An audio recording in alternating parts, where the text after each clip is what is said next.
A young black student boards a first-class flight his father booked as a rare gift. But when he hands over his ticket, everything shifts. A gate agent pulls him aside, questioning whether he belongs in that section. Despite the ticket in his hand, humiliated, he waits as other passengers board without issue. 7 minutes later, his father arrives, the CEO of the very airline they're flying on. What happened next left the entire airport in stunned silence and triggered a response that no one saw coming. Stay with me. This is a story you need to hear. Before we dive in, let me know where you're tuning in from. And if this story resonates, hit subscribe for more stories like this one. Because sometimes, the most powerful thing you can do is sit in the seat they don't think you deserve. The airport was alive in that strange way public places can be. Buzzing with movement, but cold beneath the surface. David Pierce stepped through the automatic doors, his reflection flashing briefly in the glass before vanishing into the sea of travelers. The weight of his backpack settled against his shoulders, the first-class boarding pass held firmly between his fingers like proof of something. He didn't glance at it often, but he felt the card's edges digging into his palm. It wasn't the ticket he needed to be sure of. It was everything else. The terminal stretched ahead, humming with the tired rituals of travel. Businessmen in sharp suits murmured into cell phones. Mothers balanced restless toddlers on their hips. And teenagers shuffled along with headphones clamped over their ears. Everyone moving forward, but not together. David moved, too. And still, he felt the air bend around him. It wasn't the first time. The glances came quietly, polite but pointed. They flicker like candle flames. Brief, but bright enough to leave shadows behind. He walked past a row of gates, catching the way a woman's gaze hesitated on him, the way she instinctively pulled her purse a little closer against her side. He wasn't dangerous, but she carried the weight of a story someone else had written. David kept walking. By the time he reached the check-in counter, the hum of the airport had grown softer, but the quiet pressed down heavier. He slid the boarding pass across the counter without a word. The woman on the other side barely glanced up. She had the distant efficiency of someone who'd done this 1,000 times. Her smile more muscle memory than kindness.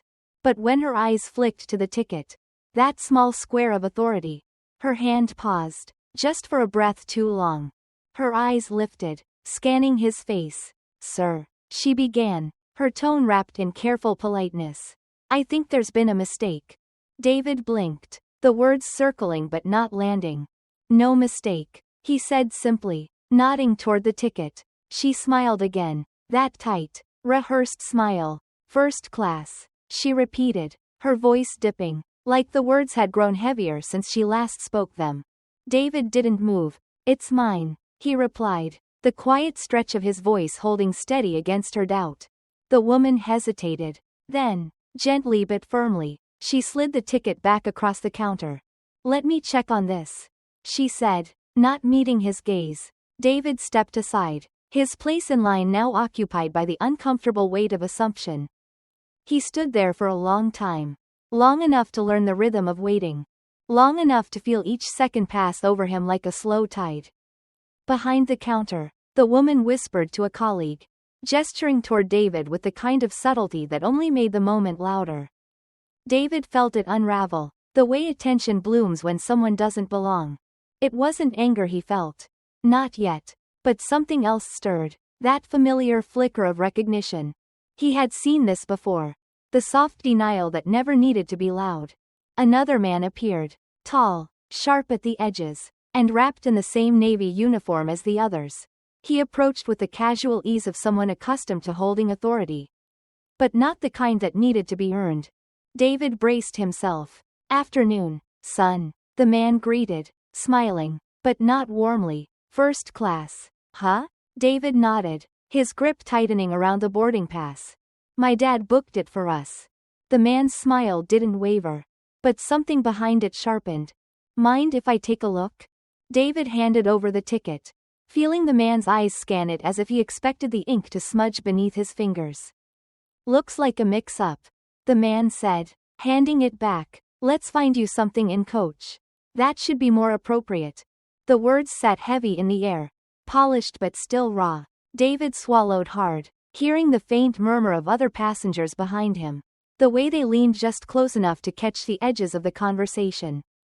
"I have a seat," David said quietly. The man's smile thinned. "Look," he said, lowering his voice, "this part of the plane isn't for everyone." David felt the weight of those words. The way they stretched beyond this moment. Beyond this airport. And yet, he said nothing. Not because he agreed, but because silence, sometimes, was the only thing left to hold. David stepped aside, the space around him stretching wide enough to make him feel small. His fingers hovered over his phone, hesitating before finally typing out a message. "They won't let me into first class." He hit send. The reply came almost immediately. "Don't move, I'll handle it."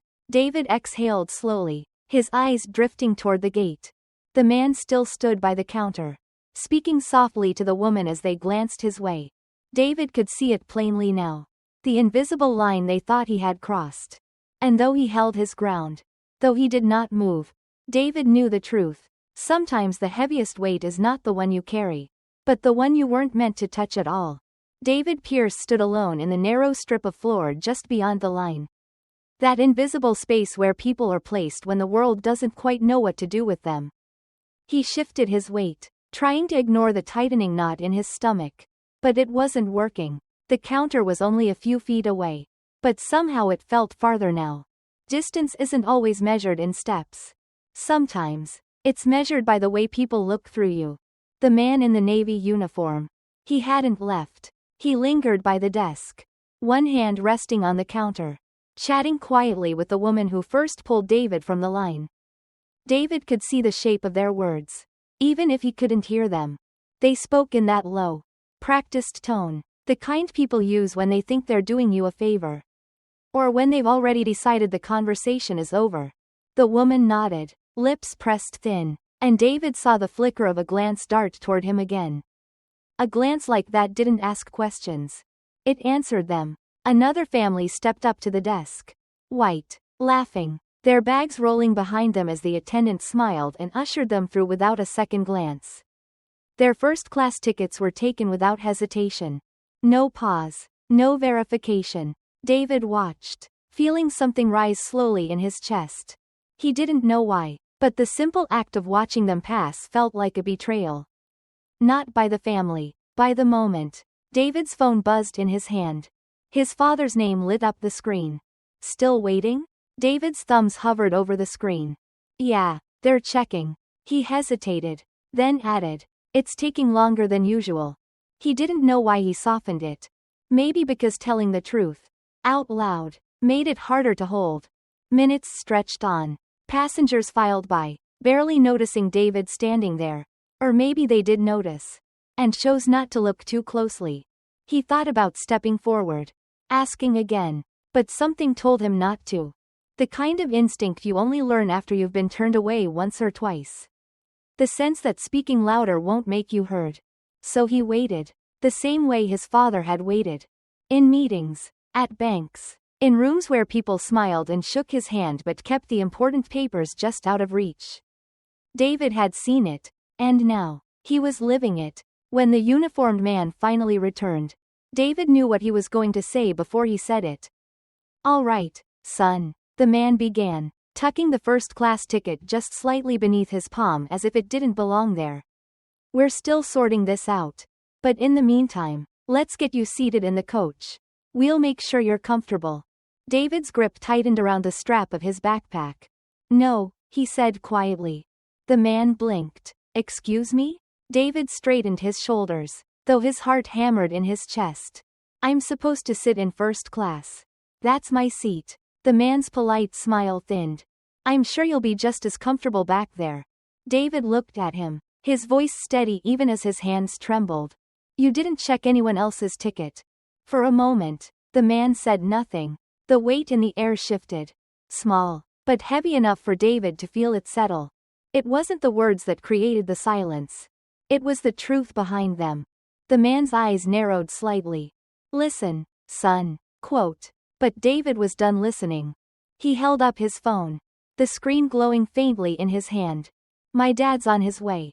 The words hung there, Not loud, but louder than anything else David had said that day. The man's posture stiffened just enough for David to notice. His father hadn't arrived yet. But suddenly, David wasn't standing alone. The idea of him was enough. The man glanced toward the counter, his easy confidence flickering for just a moment. And that was the thing about power. It shifts fast when you realize it was never really yours to begin with. David stepped back, his first-class ticket still in hand, and waited. But this time, he wasn't waiting for permission. He was waiting for his father to arrive. And that made all the difference. The terminal seemed quieter now, though the noise hadn't changed. David Pierce leaned against the edge of a cold metal bench, the tension in his chest pressing harder with every passing moment. His father's text sat on his phone like a stone. "Stay there. I'll handle it." He wanted to believe those words would make a difference. But even at 15, David understood something most people didn't want to say out loud. Sometimes, the world didn't care who your father was. The man in the Navy uniform hadn't left. He was back at the counter, his shoulders square, his voice low but firm as he spoke to the woman. David couldn't hear their words. But he didn't need to. He could see it, the way their gazes darted toward him. Their lips pressing tight, their expressions shifting between disbelief and dismissal. The kind of conversation people have when they think they're doing the right thing. Even if it's only right in their own minds. David stayed where he was. His boarding pass still clutched in his hand, the sharp edges digging into his palm. It wasn't anger that kept him rooted to the spot. Not yet. It was the quiet realization of how easily he had been erased. Another family passed by, pulling shiny black luggage behind them. The father, a tall man in a crisp blazer, paused briefly, glancing at David before leaning toward his wife.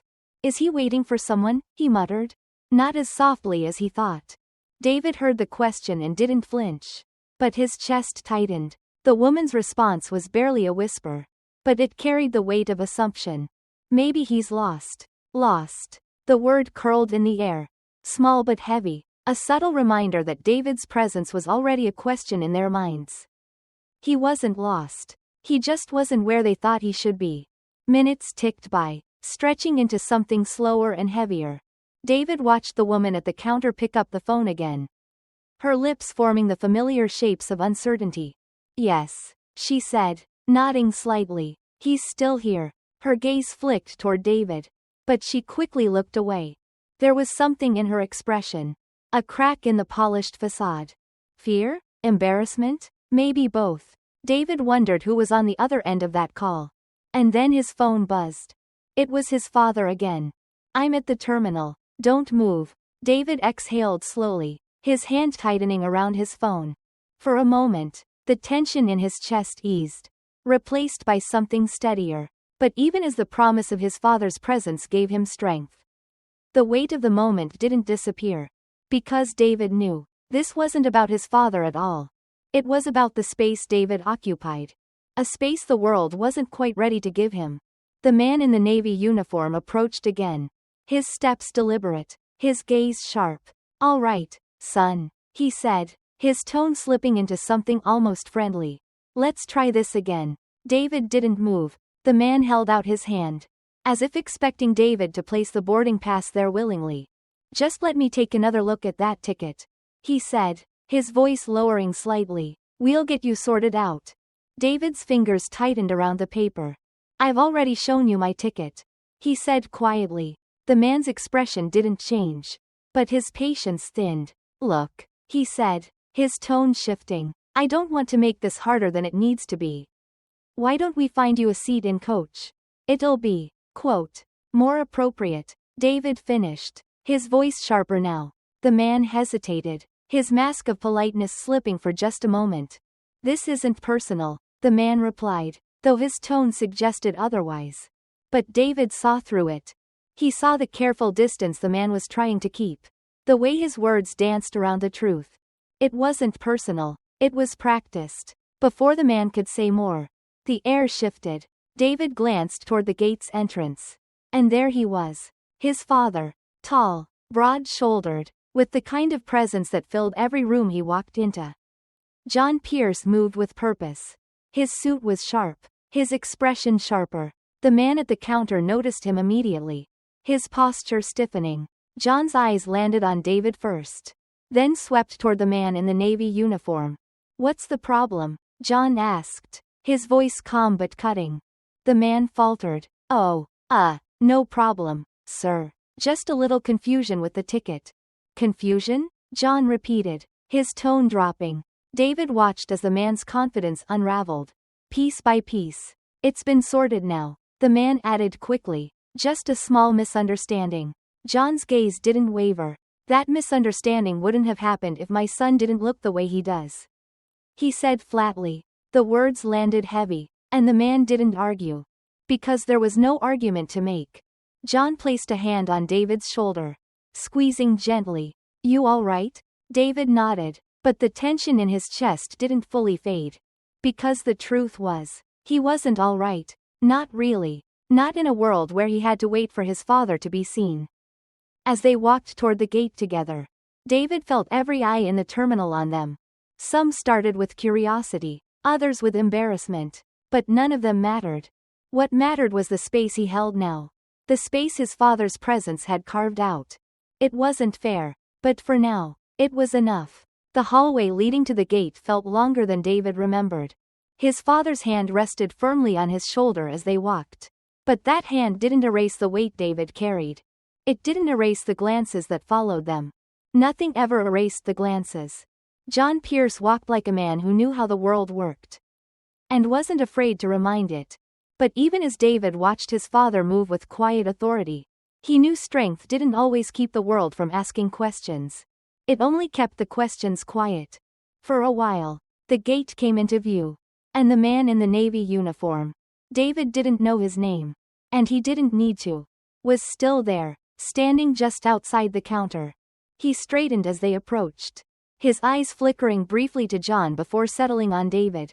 "Sir," the man started, forcing a smile that felt thinner than paper. "I'm glad we could sort everything out." David saw how the words bent and folded in the man's mouth, twisted into a shape that made the moment seem smaller than it was. But David wasn't small, and he wasn't about to shrink. John didn't stop walking. He led David straight to the counter, handing over his own boarding pass without acknowledging the man. The attendant at the desk, a different woman this time, younger, nervous, barely met his eyes as she scanned the passes. "Thank you, Mr. Pierce. Enjoy your flight." Her voice was soft, but the tremor in it betrayed her. She had heard the phone call. She had seen the faces shift when they realized who David's father was. As they stepped through the gate, David finally let out the breath he hadn't realized he was holding. But even as the tension eased, he knew the moment hadn't passed. It had only been tucked away, hidden beneath layers of forced smiles and polite dismissals. It would surface again. Maybe not today, but soon. The first-class cabin was half empty when they boarded. The seats stretched wide, draped in soft leather, as if comfort could be woven into the fabric itself. David sank into his seat, his father settling beside him with a sigh. But even as he leaned back, David's eyes drifted toward the entrance, watching the faces that passed by, the other passengers, the crew. No one said anything, but he felt the weight of everything unsaid. A flight attendant appeared moments later, all smiles and warm gestures. "Can I get you something to drink, Mr. Pierce?" She wasn't looking at David, only at his father. John glanced toward David. "My son's fine," John said quietly. David watched the flicker of surprise cross the attendant's face. It passed quickly, too quickly for anyone else to notice. But David noticed. He always did. The attendant retreated, and for a moment, silence settled between them. David stared out the window, watching the runway stretch out beneath the soft afternoon light. He could feel his father's gaze shift toward him, lingering just long enough to ask the question neither of them wanted to say aloud. "You all right?" John asked finally. David nodded, but the answer wasn't entirely true. There are moments in life that don't make sense until long after they pass. David knew this would be one of them. It wasn't the confrontation that stayed with him. It was everything that led to it. The quiet doubts, the subtle refusals, the unspoken expectation that he should accept the space they allowed him. And nothing more. You know, David said softly, still watching the runway. If you hadn't shown up, I don't think they would have let me on. His father didn't answer right away. But David didn't need him to. He already knew the truth. That's the thing about power. John said eventually. It doesn't always matter if you have it. What matters is whether they believe you deserve it. David looked at him, letting the weight of those words settle. And for the first time, he understood something his father had known all along. The plane began to taxi, the engines humming beneath their feet. As the city below started to shrink, David felt his grip loosen around the edges of his boarding pass. He wasn't angry, not anymore, but he carried the moment with him. Because some lessons aren't left behind at the gate. They fly with you. The hum of the engines filled the first-class cabin. But David Pierce barely noticed it. He could still feel the weight of the airport.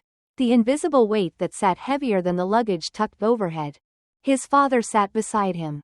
Eyes closed, head tilted slightly to the side as if sleep might come. But David knew better. His father wasn't sleeping. Not really. David leaned back in his seat, staring out at the clouds below. It was strange, he thought, how quickly people could shift. How one phone call could turn suspicion into apology, condescension into forced warmth.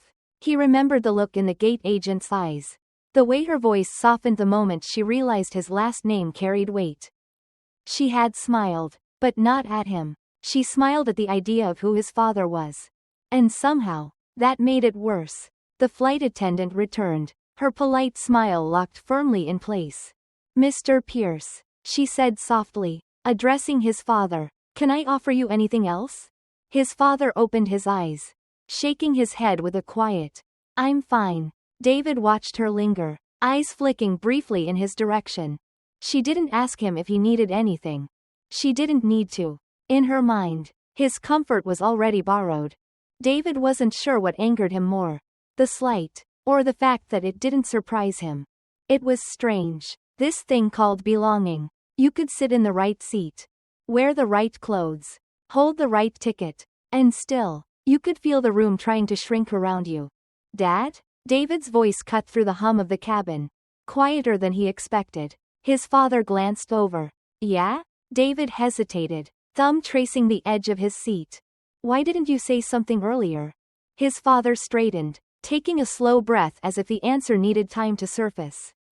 I wanted to see what they'd do. John replied. David frowned. But you knew they'd pull me aside. I did. David stared at him. Why let it happen? John's gaze shifted, and David saw something familiar in his father's eyes. A weight. A weariness he hadn't noticed before. Because, John said softly, I can't always be there to stop it. Those words sat heavy between them. David didn't answer right away. But he felt the truth of it. His father wouldn't always be in the terminal, or on the other end of the phone, ready to step in. And one day, David would have to stand there alone, hold the ticket, and still be questioned. I don't get it, David said finally. John raised a brow. It's not like you hide who you are. David continued. They know your name. They know what you do. Why do they keep acting like you don't belong? His father let out a soft laugh. Not from humor, but from recognition. Because knowing someone's name isn't the same as believing they deserve to be there. John said. David sat with that for a moment, watching the clouds outside slip by. There was something deeper beneath his father's words. A quiet truth David had felt, but hadn't fully grasped until now. No matter how much you achieve, no matter how high you climb, there will always be someone waiting to remind you how far they think you should fall. John leaned forward slightly, resting his elbows on his knees. I've been in boardrooms, he said, voice low, where they've called me, sir, and boss. Then turned around and asked me to fetch the coffee. David's chest tightened. He had heard stories like that before. But hearing it from his father, the man who built one of the largest companies in the country, made it hit differently. What did you do? David asked. His father smiled faintly. I brought them the coffee. David's eyes widened. But, quote, and the next day, John continued, I signed their paychecks. David leaned back, letting the weight of those words settle. His father hadn't yelled, hadn't fought, but he made sure they remembered. Not with anger, but with something sharper. With success. Sometimes. John said softly. You don't need to argue about the seat. You just have to make sure they know you're not getting up. David nodded, but he wasn't sure if that made it easier. Or harder. Because no matter how many seats his father held, no matter how many companies he owned, David was still here. 15. Holding his first-class ticket like it needed defending. The plane continued forward, slicing through the sky. David watched the horizon, feeling the shift deep in his chest. A shift he couldn't name, but knew he'd carry long after they landed. Because some lessons don't leave you. They become part of you. And as David sat there, high above the world that still hadn't learned to see him, he decided he wouldn't let them forget. There is a strange thing that happens when a plane flies at 30,000 feet. The world below disappears, cities become flecks of light, roads turn to veins, and everything feels smaller than it did on the ground. But not everything shrinks. David Pierce sat in his first-class seat, watching the clouds roll by. Some things, like the weight of being seen but not believed, only grow heavier the farther you climb. His father had drifted into something like sleep, though David knew it wasn't the peaceful kind. It was the kind of rest a man took when he was tired. But not tired enough to forget the fight waiting for him when he woke. David glanced around the cabin. There were only a few others scattered in first class. Middle-aged men with briefcases. Women with designer scarves draped across their shoulders. They all looked comfortable, as if they'd been here before. As if they'd always been here. David shifted in his seat, trying to find that kind of ease. But it didn't fit. He wasn't sure it ever would. A flight attendant passed by, pausing briefly at their row. Her eyes skimmed over David, hesitating for just a second longer than necessary. Can I get you anything else, Mr. Pierce? She asked. But the question wasn't for him. It was for his father. David shook his head. I'm fine, he answered anyway. She smiled tightly, the kind of smile that felt like a mask more than anything else. And moved on. But David noticed how quickly her expression softened when she stopped to greet the man in the row ahead. It wasn't unkindness. It was distance. A space she didn't bother closing between them. David leaned toward the window, watching the clouds. What's the highest you've ever flown? He asked suddenly, breaking the silence between him and his father. John stirred, blinking slowly before shifting upright. About 40,000 feet, he answered after a moment. Higher than this. David nodded. Did it feel different up there? His father smiled faintly. Not as much as you'd think. David's gaze stayed fixed outside. You'd think things would feel lighter the higher you go, he muttered. John didn't answer right away. Depends on what you're carrying, his father said finally. David didn't know if he meant the luggage under their feet or something else. But he felt the weight of it all the same. The plane hit a pocket of turbulence. Just enough to make the cabin rattle softly.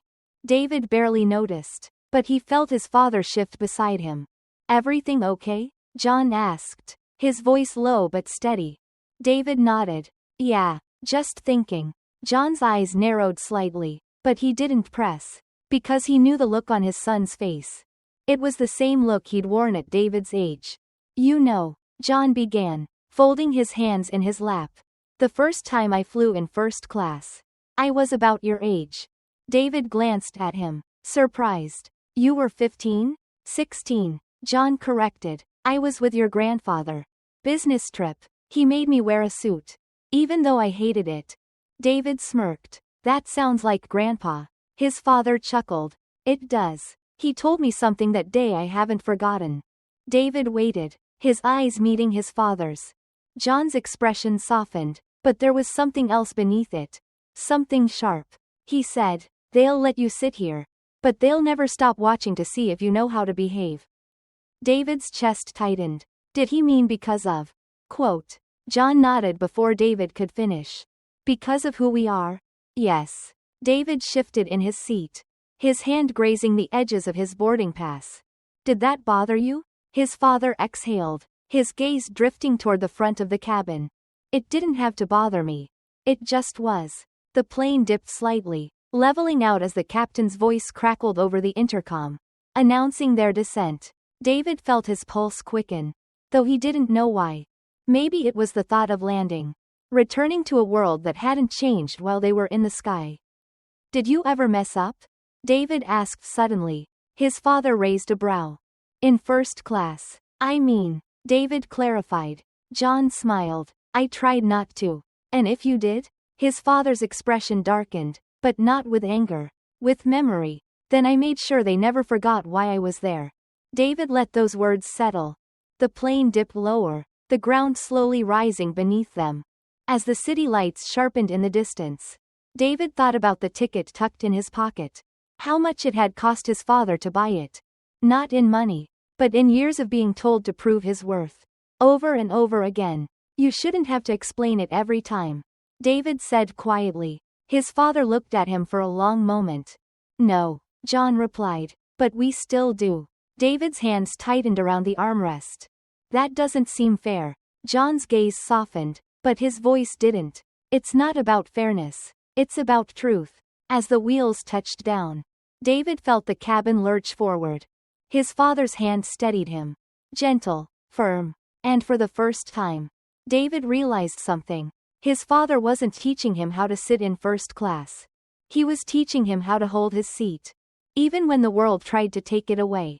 The plane coasted down the runway, smooth as glass beneath its wheels. But David Pierce felt every bump. His father's hand rested lightly on the armrest between them, his fingers tapping out a rhythm that David recognized. The rhythm of a man holding his patience like a fragile thing. The terminal rose into view. And with it came the familiar weight David had felt since they stepped into the airport.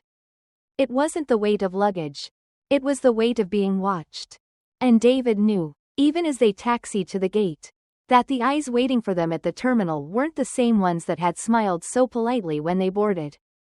The seatbelt light blinked off with a soft chime, and the quiet shuffle of first-class passengers gathering their things began. David sat still. So did his father. John Pierce didn't reach for his bag right away. He waited. David knew why. Leaving first was a privilege. One that came with the ticket. Sure, but for people like them, it was always tested. The man across the aisle. Broad-shouldered, gray-haired, the kind of face that fit comfortably in boardrooms. Stood up without hesitation, pulling his suitcase from the overhead bin. He glanced toward John and David briefly. But his gaze didn't linger. It never did. Not on them. As the line of passengers trickled forward, John finally rose, reaching up to grab their bags. David stood, feeling the weight of every step that brought him closer to the front of the plane. When they reached the exit, the flight attendant, the same one who had passed him over earlier, flashed her smile again, bright but hollow. Thank you for flying with us, Mr. Pierce, she said, eyes flicking to John. She barely glanced at David. David noticed. They stepped into the terminal. The cool air brushing against David's face like a reminder that the world hadn't changed just because the altitude did. His father walked ahead, his stride calm, measured, the walk of a man who had spent years learning how to move through spaces that weren't made for him. David tried to mirror it, but his shoulders felt too tight, his fists too clenched. The truth was, his anger didn't wear a suit the way his father's did. They passed the gate agents, two of them standing off to the side, murmuring softly. One of them was the man in the Navy uniform, the same one who questioned David's ticket hours earlier. His eyes flicked up, recognition flashing behind them, but no apology followed. David stared at him as they passed, waiting for something, a nod, a glance, anything. But the man turned away, as if David had never been there at all. You see that? David muttered, his voice sharp enough to cut. His father didn't look back. I saw it, John replied softly. David's steps slowed, his frustration boiling just beneath the surface. Why didn't you say something? John finally stopped, turning toward David with that same calm gaze.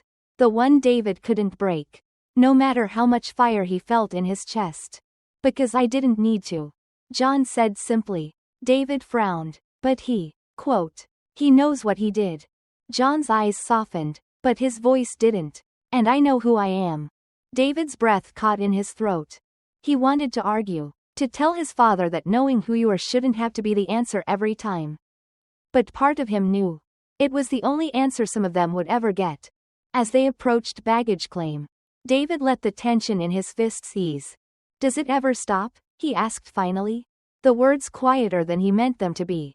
John's lips curved into a faint smile. No. David waited, hoping his father might soften the blow. But John just met his gaze. Steady as ever. It doesn't stop, John continued, because people don't stop looking for ways to remind you of the space they think you should take. David's chest tightened. Then what do? John exhaled slowly, shifting the weight of his bag from one hand to the other. You take the space anyway. The baggage carousel spun lazily, the belt rattling softly as it delivered suitcases to waiting passengers. David spotted their bags, but neither he nor his father moved to grab them right away. They stood there, the world moving around them. But for a brief moment, the space belonged to them. David glanced toward his father, watching the calm in his expression. The kind of calm that wasn't born from comfort, but from endurance. You know, John said quietly, the hardest part isn't holding the seat. David looked up. It's making sure the next time they don't question if you should have it. The carousel stopped, leaving only their bags spinning slowly on the belt. David reached for them this time, his grip steady. He didn't know if the world would stop questioning him after today. But he knew this. He wasn't giving up his seat. The city greeted them with a slow dusk, the last light of the day stretching long across the airport's glass facade. David Pierce walked beside his father, their footsteps soft against the polished floor. The weight in David's chest had shifted, not lifted, but rearranged into something quieter, heavier. His father carried his suitcase as if it were light. But David knew better. Some weights don't live in the hand. They settle somewhere deeper. By the time they reached the curb, the world outside had begun to soften into evening. John hailed a cab, his arm raised in that effortless way David envied, the kind of motion that made it seem like his father belonged anywhere. David wondered if that feeling ever came naturally, or if his father had spent his whole life practicing the look of belonging, knowing the world would never give it to him freely. The cab pulled up, brakes hissing as the driver leaned across the seat to pop the trunk. John placed the bags inside, gesturing for David to climb in first. The seats smelled faintly of leather and something older, something worn.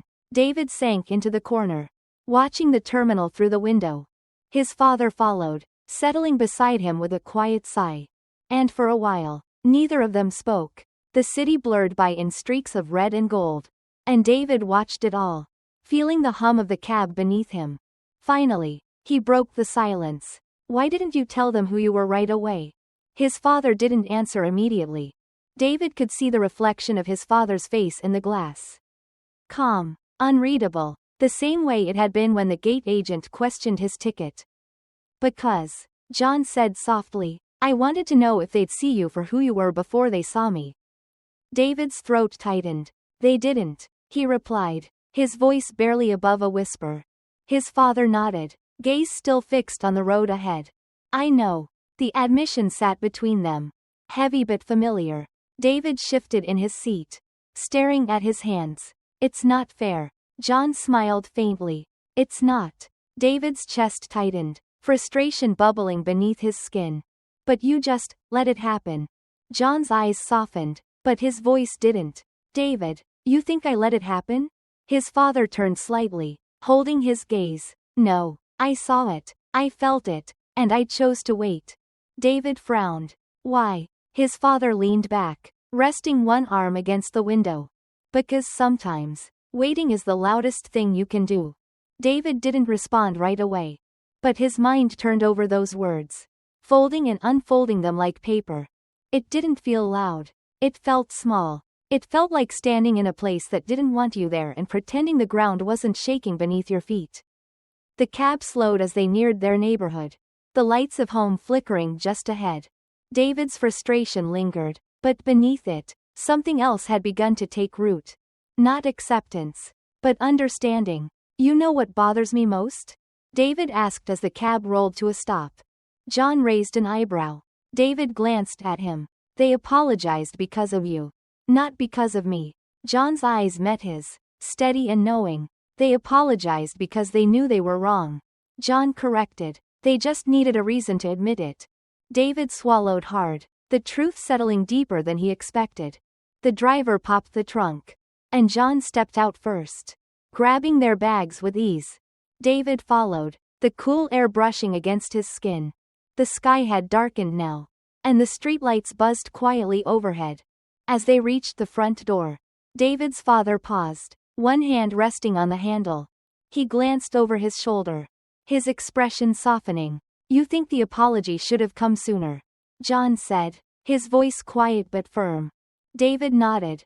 His father smiled faintly. "So do I." The door swung open, and they stepped inside.